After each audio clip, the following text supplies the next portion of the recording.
আচ্ছা, ধন্যবাদ ম্যাডাম।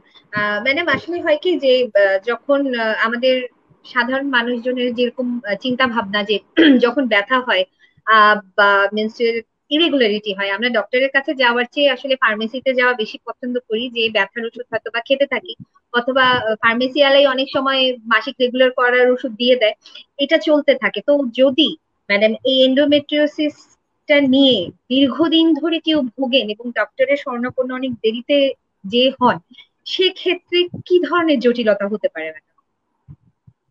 হ্যাঁ, ঠিকই বলেছো যে আমাদের দেশের সবাই অনেকেরই প্রবণতা আছে একটু ব্যথা হচ্ছে ডাক্তার কাছে না যেয়ে ফার্মেসিতে যায়।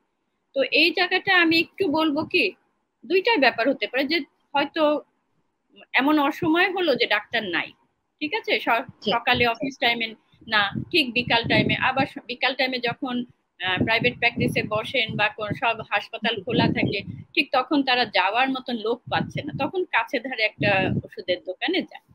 কিন্তু এখানে সমস্যা হচ্ছে আমাদের সাধারণ মানুষদের একটু আহ, চিন্তা করতে হবে যে ফার্মেসিতে কিন্তু কোনো ডাক্তার বসে না।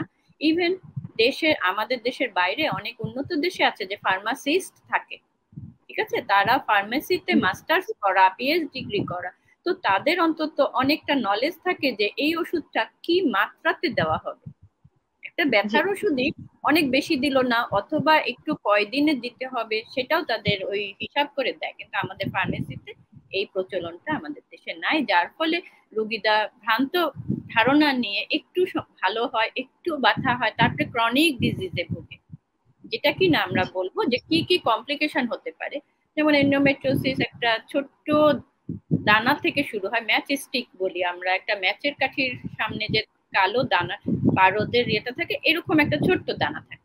এটা যদি ট্রিটমেন্ট ওভাবে ব্যথা কমানোর ওষুধ বা সাথে আরো কিছু হরমোন দেওয়া যেতে পারে, সেটা না পায়, দীর্ঘদিন ওভাবে থাকে, সেখান থেকে একটা সিস্ট হয়ে যেতে পারে।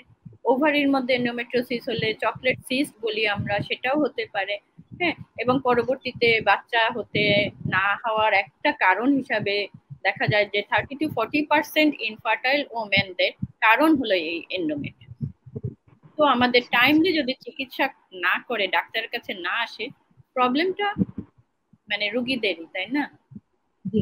জি। এবং জি। এমনও হতে পারে অবশ্যই। যে ব্যথাটা এন্ডোমেট্রিওসিস না, এমন ইউটিআই হতে পারে বা কোনো টিউমার আছে, ফাইব্রয়েড, তাহলে সেই লাইনে চিকিৎসা করতে